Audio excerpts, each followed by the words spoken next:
Welcome back to the technology trends. Today we are talking about the upcoming Samsung Galaxy S26 Pro, and honestly, this might just be one of Samsung's most balanced flagships in years. So let's start with the design.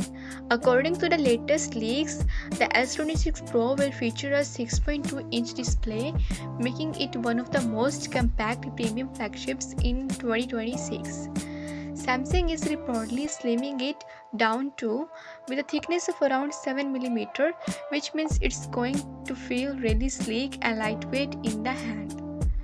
Under the hood, it's expected to run on the Snapdragon 8 Elite Gen 2 processor.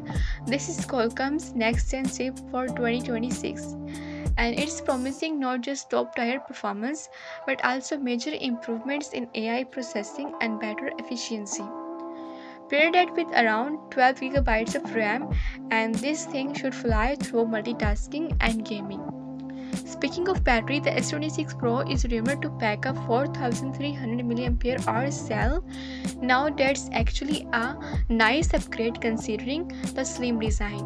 Combined with the Snapdragon 8 Elite's efficiency and Samsung's software optimization, this should comfortably last a full day, even with heavy use. Now let's talk cameras. The S26 Pro is expected to feature Samsung's 50 megapixels main sensor with OIS backed by AI-powered enhancements.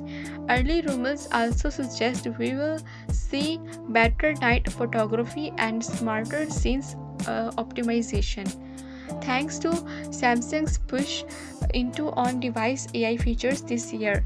And of course, just like the Ultra, the S26 Pro should get 7 years of software updates, meaning this phone could easily stay supported until the early 2030s. That's huge for longevity. As for pricing, nothing is official yet, but with the Ultra model heading towards $1,700, many are hoping the S26 Pro stays closer to the $1,000 to $1,100 range.